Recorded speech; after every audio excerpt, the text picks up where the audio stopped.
Vamos começar nessa noite respondendo o que muitas pessoas têm perguntado sobre o que é oração. Meus irmãos e irmãs, em poucas palavras, oração é um diálogo com Deus, no qual nos enxertamos nele. Se vamos orar efetivamente, devemos condicionar nossos pensamentos e atitudes aos seus correspondentes divinos. Nossos pensamentos retos, sejam ou não realmente expressos em palavras, constituem uma oferta agradável a Ele. Mas de que maneira podemos julgá-los aos olhos divinos? Nosso padrão de medida é a sua palavra, a palavra de Deus. O Criador registrou seus pensamentos na Bíblia. Quando a lemos com o coração aberto, ajustando os pensamentos à palavra e depositando em Deus a nossa confiança, Ele responde a oração conforme sua boa vontade. Jesus deu-nos esta maneira de pedir-lhe como o mais importante resumo da palavra. Ela nos indica qual é a maneira reta de pensar que devemos implantar no coração. Deus se torna nosso Pai. Seu reino vem ao nosso coração, à nossa vida e a este mundo. Deus satisfaz todas as nossas necessidades diárias. Ele nos livra do mal e não nos deixa cair em tentação. Perdoa nossos pecados e nos livra do mal. Jesus orou o que se tornou conhecido como a oração do Senhor, em resposta ao pedido dos discípulos que desejavam receber uma lição sobre a maneira de orar. E os pontos que Jesus abrangeu são significativos como modelo para nossos próprios pensamentos em relação a Deus. Logo no início, Jesus ensinou com clareza os fundamentos da atitude própria que deveríamos ter para com Deus. Pai nosso que estás nos céus. O Pai é aquele a quem podemos confiar, por intermédio dos nossos pensamentos retos, o mais ardente desejo do nosso coração.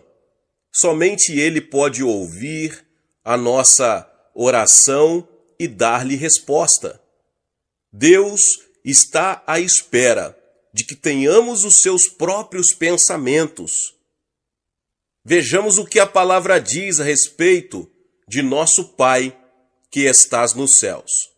Na ocasião em que eu dirigia uma cruzada evangelística nos Estados Unidos, recebi uma carta de uma mulher divorciada que mencionava as dificuldades de criar filhos sem a presença de um pai. Enquanto eu lia a carta, veio-me a lembrança o quanto é importante a participação paterna na educação dos filhos.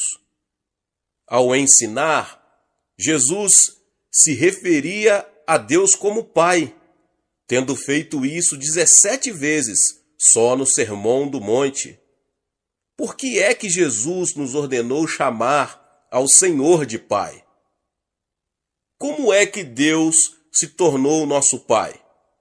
No princípio, Deus criou Adão e Eva como seus filhos.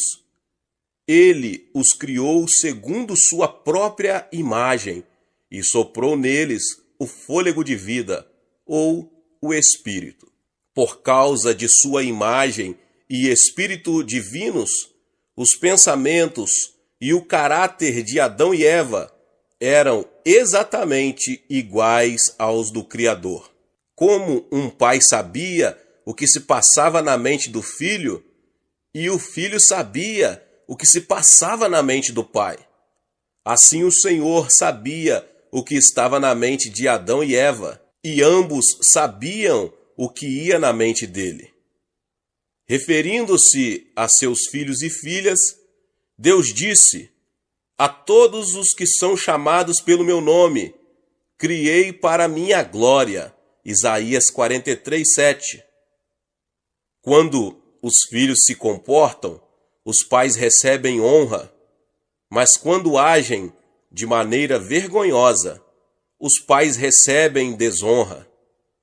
O Senhor desejava que Adão e Eva, a quem ele criou segundo sua própria imagem e semelhança, em quem soprou seu espírito, dessem-lhe glória e honra para sempre.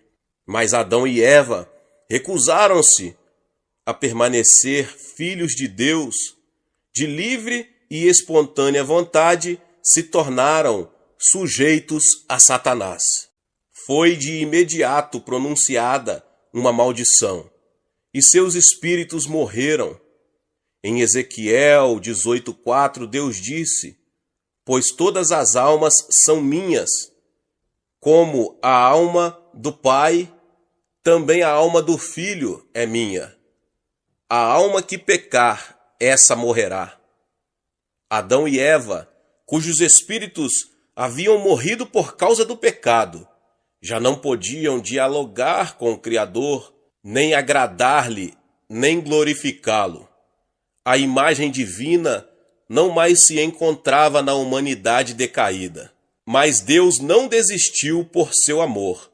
É necessário haver mais de uma pessoa para o amor funcionar. O amor só é possível quando alguém é amado por outro. O Pai é aquele que ama. Jesus é o amado. E o Espírito Santo é quem comunica esse sentimento. Assim, Deus faz a Trindade completa em amor. E Ele sempre deseja amar de forma transbordante a tantos filhos quantos possível. Jesus expressou esse pensamento quando disse: Jerusalém, Jerusalém, que mata os profetas e apedrejas os que te são enviados, quantas vezes quis eu ajuntar os teus filhos, como a galinha ajunta os seus pintinhos debaixo das asas, e tu não quiseste.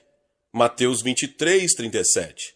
Tal amor divino levou Deus a vestir Adão e Eva com a pele de um animal que ele havia matado. O derramamento deste sangue prefigurava a disposição do Senhor de perdoar e cobrir os pecados e transgressões da humanidade, levando seu santo Filho a morrer no madeiro maldito, a cruz. No transcurso dos 4.000 anos do Antigo Testamento, Deus prometeu e confirmou repetidas vezes que enviaria Cristo.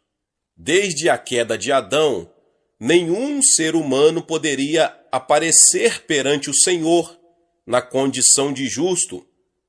Qualquer ato de justiça humana tem falhado em libertar do pecado a humanidade.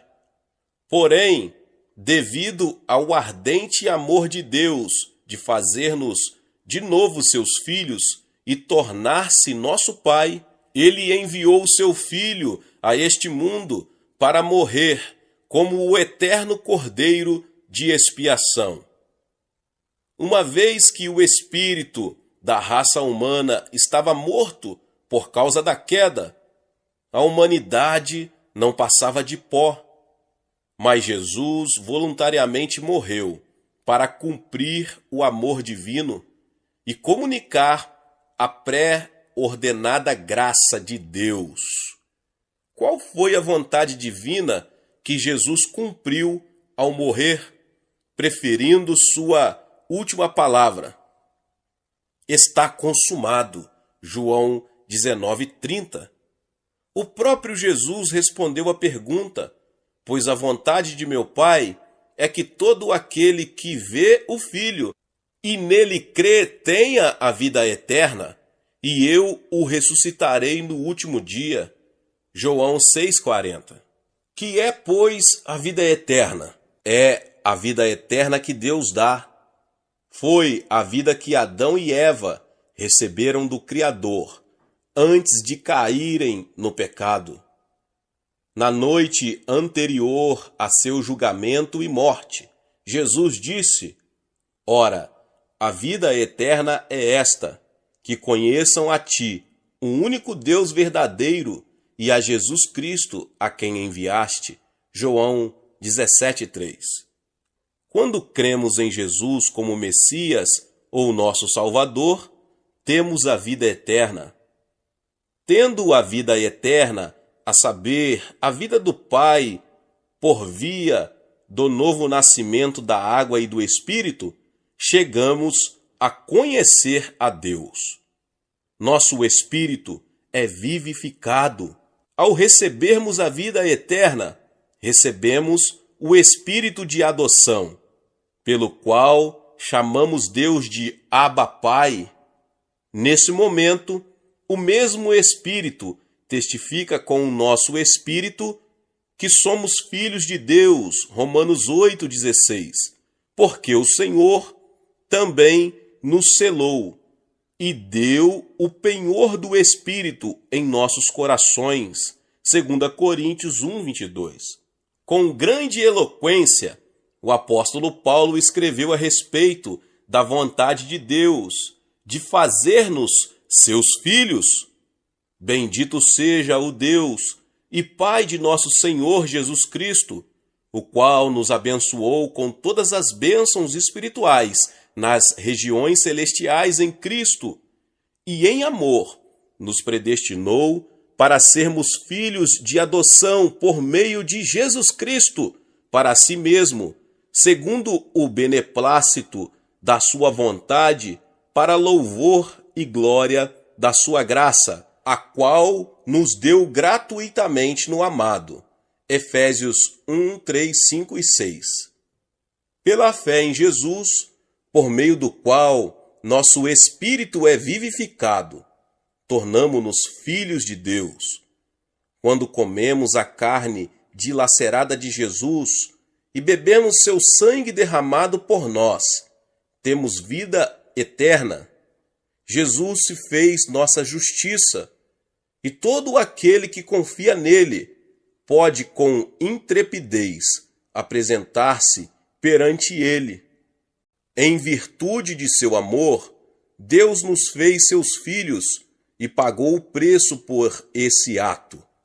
Ele, que abriu o caminho para ser nosso Pai, deseja que todos tenham vida eterna e se tornem seus filhos. A remissão do nosso pecado não é obra nossa, mas de Deus. Ele cumpriu todas as condições necessárias para que tivéssemos vida eterna e nos tornássemos seus filhos.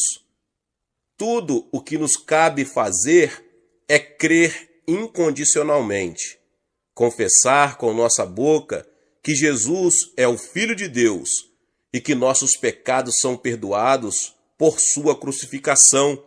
Jesus disse que todo o que nele crê não pereça, mas tenha a vida eterna, João 3,16.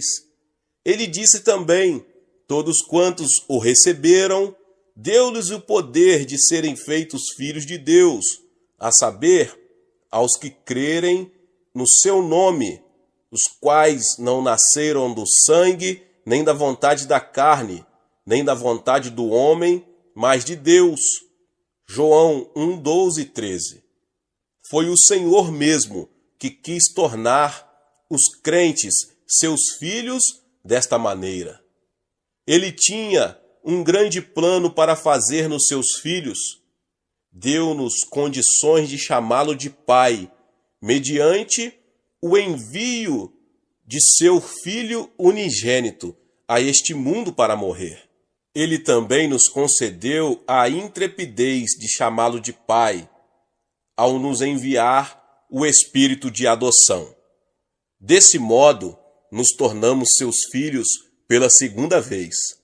A primeira pela criação e a segunda pelo preço de sangue. O propósito divino tanto na criação quanto na redenção, era o mesmo. Ele desejava que louvemos a sua graça revelada.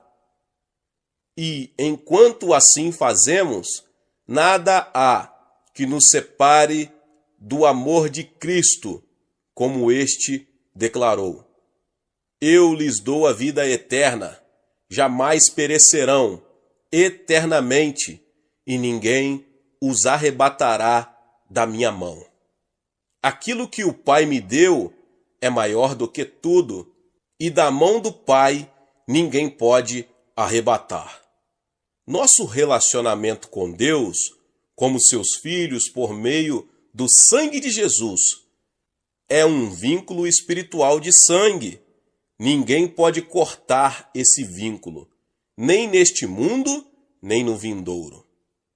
Jesus disse que deveríamos chamar a Deus de Pai Nosso. Os pensamentos que devemos ter ao nos dirigirmos a Ele desse modo são: ao pensarmos nele como nosso Pai, devemos sempre ter em mente o precioso sangue de Jesus. O fato de estarmos salvos não significa que podemos comparecer perante Deus sem o mérito desse sangue.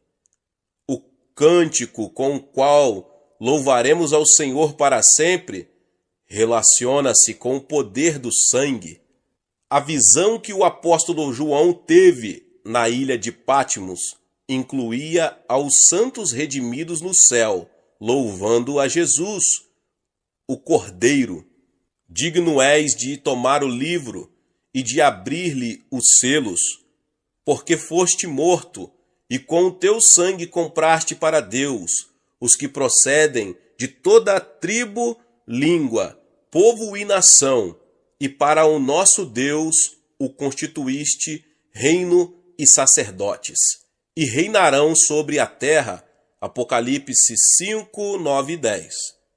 Nesta mesma visão, João viu a grande multidão de santos, salvos pela pregação dos 144 mil israelitas que estavam perante o trono e perante o Cordeiro, e clamavam com grande voz: ao nosso Deus, que se assenta no trono, e ao Cordeiro pertencem a salvação. Apocalipse 7, 10. Visto que cantaremos do sangue de Jesus para comemorar nossa salvação, quando oramos, Pai nosso que estás nos céus, devemos nos lembrar que Deus é o Pai de Jesus, ao mesmo tempo que é nosso Pai.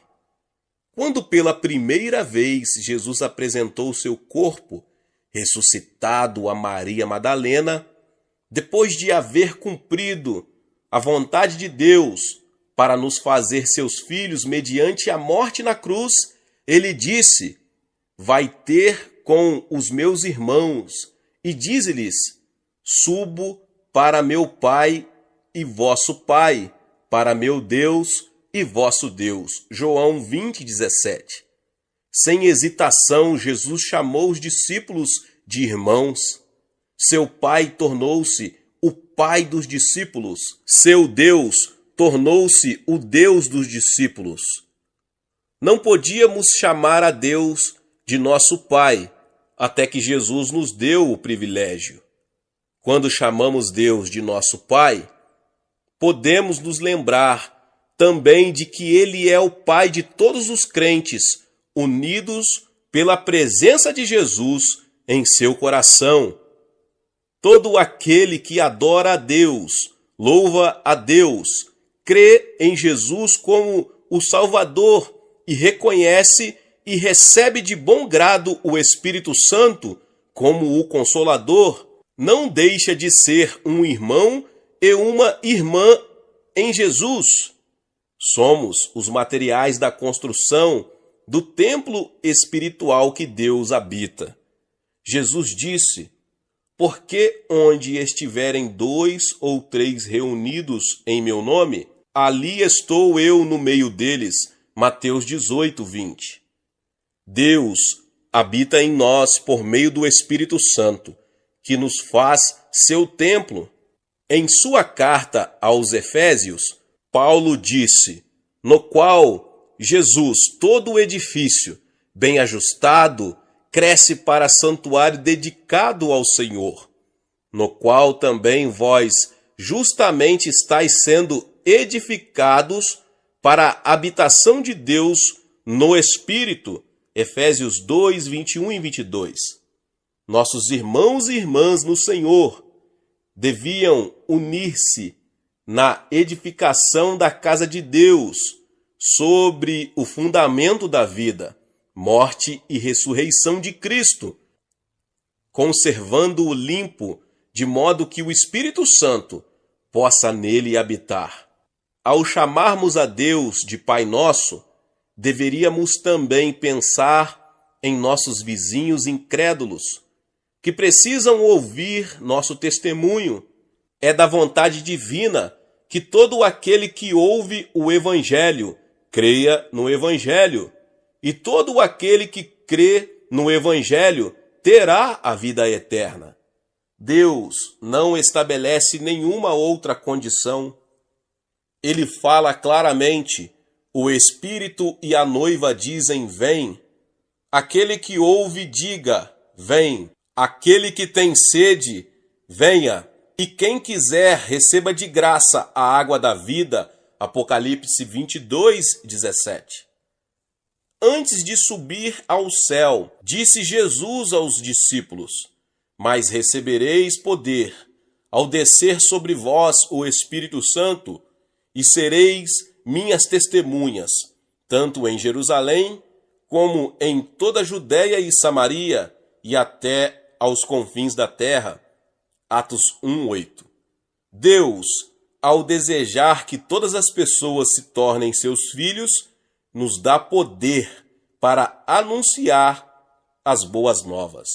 Quando falamos com nosso Pai, devemos ter pensamentos corretos acerca de onde Ele está. Devemos abandonar a noção de que Ele está num lugar vagamente definido, distante, e substituir esse pensamento por um quadro específico do lugar onde Ele habita, quer em termos de espaço, quer em termos de tempo. Ele diz em Isaías 43:10 que deseja que o conheçamos nos mínimos detalhes. Por isso, consideremos o que sabemos acerca de sua habitação e de seu ser. Mas muitos perguntam, onde está Deus? Desde a queda de Adão e Eva, ninguém pode conhecer o Criador por si próprio. O pecado irrompeu o caminho do conhecimento dele.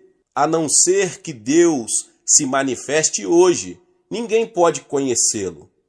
Quando pela primeira vez li a Bíblia, depois de abrir meu coração para o Evangelho, o ministério e o amor de Jesus comoveram-me muito.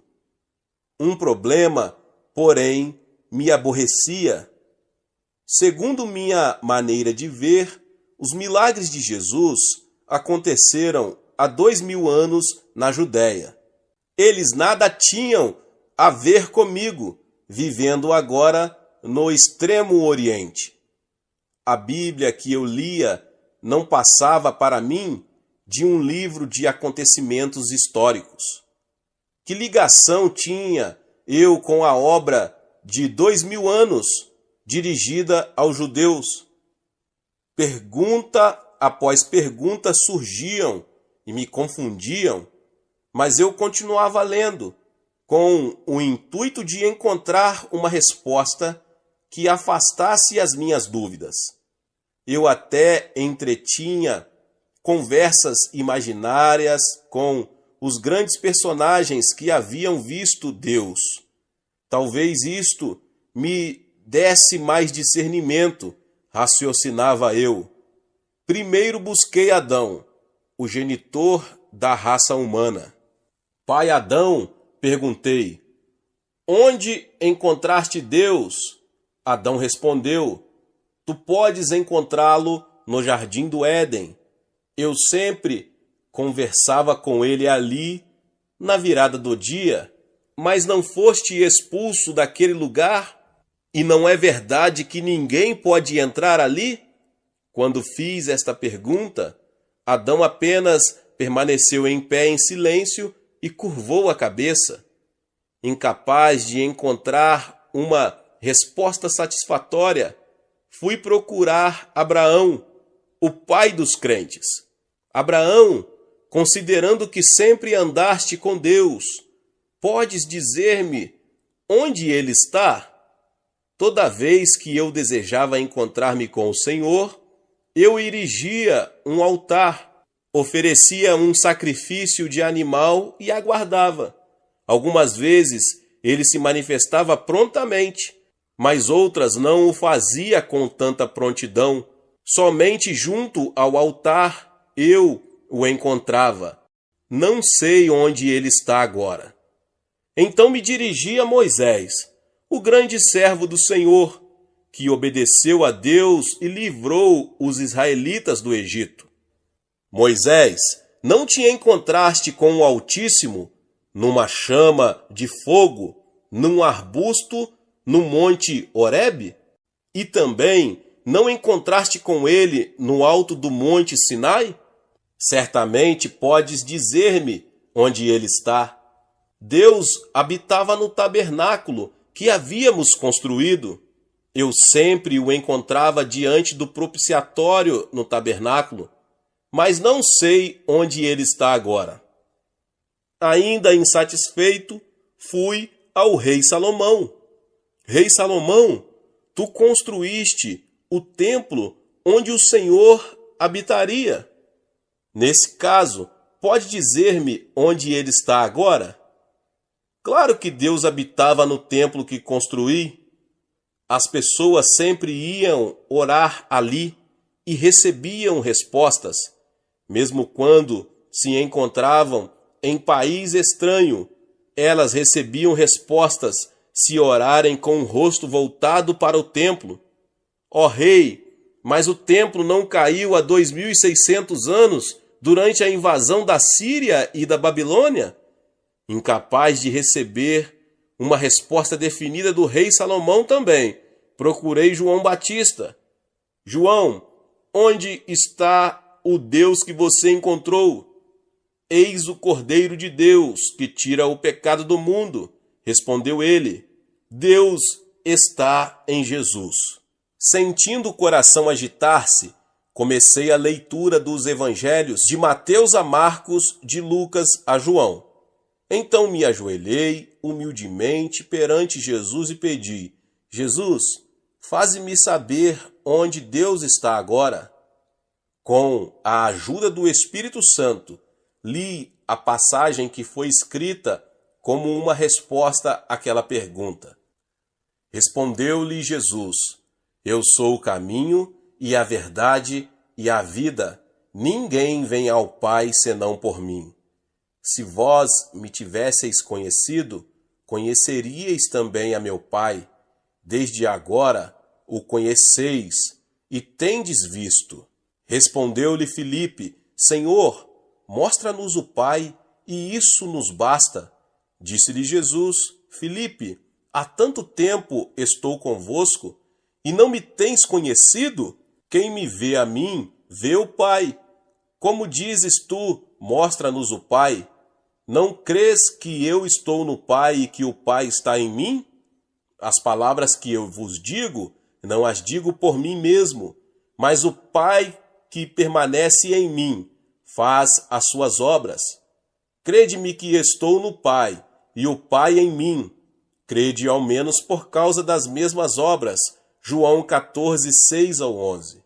Quando ouvi a voz de Jesus, através desta passagem, a luz da verdade começou a brilhar em meu coração, e as nuvens da dúvida começaram a dissipar-se. Mas eu não estava completamente livre da dúvida. Perguntei de novo, Senhor Jesus, quando estiveste neste mundo, as pessoas se encontravam com o Pai e viam suas obras por teu intermédio. Mas desde que foste crucificado, morto e ressuscitaste e subiste ao céu, não podemos encontrar Deus. Onde ele está neste momento, agora? Jesus respondeu-me, trazendo-me à mente e ao coração outro trecho da Escritura. E eu rogarei ao Pai, e ele vos dará outro Consolador, a fim de que esteja para sempre convosco o Espírito da verdade, que o mundo não pode receber, porque não o vê, nem o conhece. Vós o conheceis, porque ele habita convosco e estará em vós. Não vos deixarei órfãos, voltarei para vós outros. Ainda por um pouco, e o mundo não me verá mais. Vós, porém, me vereis, porque eu vivo, vós também vivereis. Naquele dia, vós conhecereis que eu estou em meu Pai, e vós em mim, e eu em vós. João 14, 16 ao 20. Esta palavra de Jesus me levou instantaneamente à luz, porque por meio dela aprendi que quando eu havia recebido a Jesus em meu coração como Salvador, o Pai e seu Filho tinham ambos vindo a mim por intermédio do Espírito Santo. Daquele momento em diante, resolutamente resisti à tentação do diabo. Deus, em meu coração, dispersou as nuvens da dúvida. Como disse Jesus, se alguém me ama, guardará a minha palavra, e meu Pai o amará, e viveremos para ele, e faremos nele morada. João 14, 23. Os apóstolos acentuaram repetidas vezes que o Senhor está conosco. Se perguntássemos ao apóstolo Paulo onde está Deus, ele provavelmente diria: não sabeis que sois santuário de Deus e que o Espírito de Deus habita em vós? João provavelmente responderia: filhinhos, vós sois de Deus e tendes vencido os falsos profetas, porque maior é aquele que está em vós do que aquele que está no mundo. Então, onde está ele dentro de nós? A Bíblia diz: Deus, que também nos selou e nos deu o penhor do Espírito em nossos corações. Ele está dentro de nossos corações através do Espírito Santo. E uma vez que ele está em nossos corações, estes se tornaram o reino do céu. Conforme disse Jesus, o reino de Deus está dentro de nós. O nome Emanuel realmente significa Deus conosco. É nosso coração, pois a única morada da divindade? Não. Se fosse, a promessa bíblica concernente ao lar celestial, no qual algum dia estaremos, seria vazia.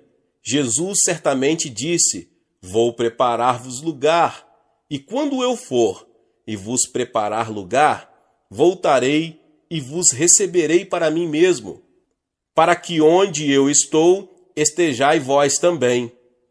Marcos registrou: de fato, o Senhor Jesus, depois de lhes ter falado, foi recebido no céu e assentou-se à destra de Deus.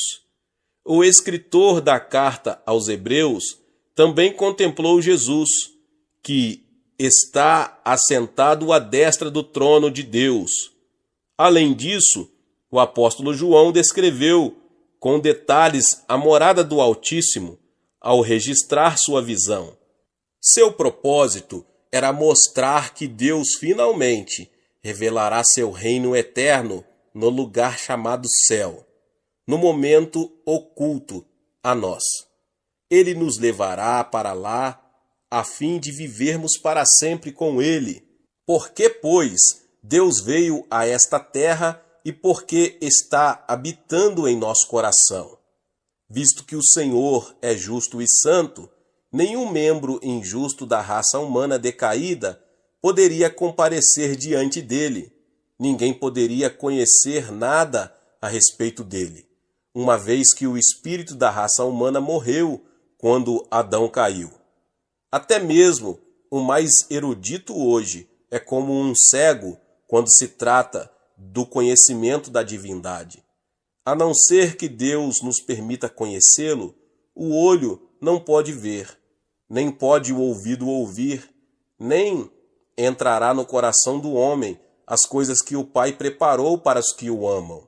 Jesus veio à Terra em forma humana, a fim de cumprir a vontade do Pai e revelar este a nós, mediante o perdão dos nossos pecados e a nossa admissão como membros da família divina. Se nossos pecados estão perdoados, se nascemos de novo pelo poder do sangue de Jesus, ele entrará em nossos corações e aí habitará mediante o Espírito Santo. Deste momento em diante, nos tornamos filhos de Deus e cidadãos do céu. Se somos cidadãos do céu, também receberemos e gozaremos as bênçãos que o Pai preparou para nós. O Pai guarda e levanta os filhos que ele comprou com o preço do sangue de seu Filho unigênito. Ele lhes dá crescimento e os faz produzir fruto. Quando oramos, Pai nosso que estás nos céus, devemos pensar nele como aquele que governa seu trono no céu, que selou com o Espírito Santo os que creem em seu Filho, fazendo-os seus filhos, e que habita em nossos corações, e nos levará ao céu, a fim de glorificar-nos. Tal Deus é nosso Pai. Agora, meus irmãos, como é Deus em relação ao presente, o passado e o futuro? A qual período de tempo pertence o Altíssimo? Algumas pessoas dizem que ele trabalhou no passado. Voltaire, filósofo francês, sustentava que Deus criou este mundo como um relojoeiro fazia um relógio perfeito.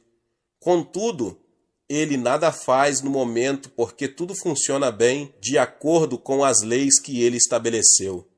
Alguns teólogos sustentam a morte deste Deus que se revelou, executou milagres e trabalhou entre nós.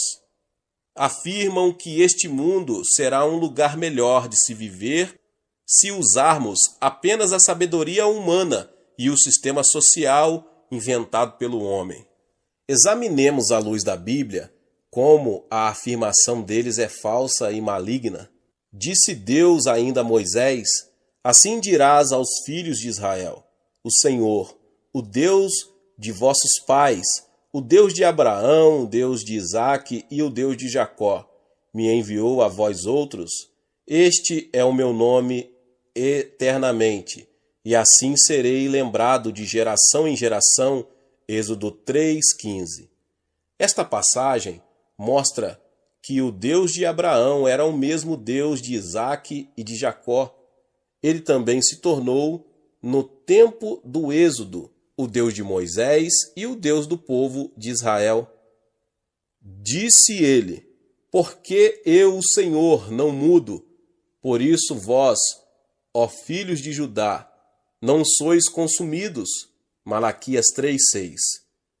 Para os seus fiéis no Antigo Testamento, Deus sempre foi o Deus do presente. O Deus de Abraão era o Deus de Samuel, e o Deus de Samuel era o Deus de Salomão, e o Deus de Daniel. Seria o Deus do Antigo Testamento o mesmo do Novo Testamento? No quarto dia depois da morte de Lázaro, Jesus veio a Betânia, ao lar de Marta e Maria, irmãs do falecido. Marta prostrou-se diante de Jesus e queixou-se, chorando: Senhor, se estiveras aqui, meu irmão não teria morrido. Marta confiava no poder de Jesus no passado, mas ele respondeu: teu irmão há de ressurgir. Eu sei que ele há de ressurgir na ressurreição, no último dia. Marta conhecia o Jesus do passado e do futuro, mas não o do presente, capaz de realizar um milagre perante os seus olhos. Jesus suspirou e disse: Eu sou a ressurreição e a vida. Quem crê em mim, ainda que morra, viverá. E todo aquele que vive e crê em mim não morrerá eternamente. Crês isto? João 11, 21 ao 26. O Deus a quem chamamos de nosso Pai é Senhor do passado e do presente. Ele criou este mundo e o sustenta por seu poder, operando diariamente, segundo a sua vontade. Mas ele é também o Deus do futuro. Jesus, pouco antes de subir ao céu e apresentar-se à destra de seu Pai, disse aos seus discípulos: E eis que estou convosco todos os dias, até a consumação do século. Mateus 28, 20. Como tudo o que Jesus prometeu acontece diariamente em nossas vidas, estas suas palavras são uma verdade infalível. Mesmo depois da ascensão de Jesus, os apóstolos escreveram a respeito do Deus do presente.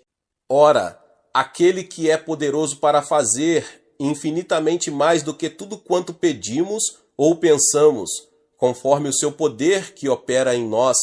Efésios 3:20. Porque Deus é quem efetua em vós tanto o querer como o realizar, segundo a sua boa vontade.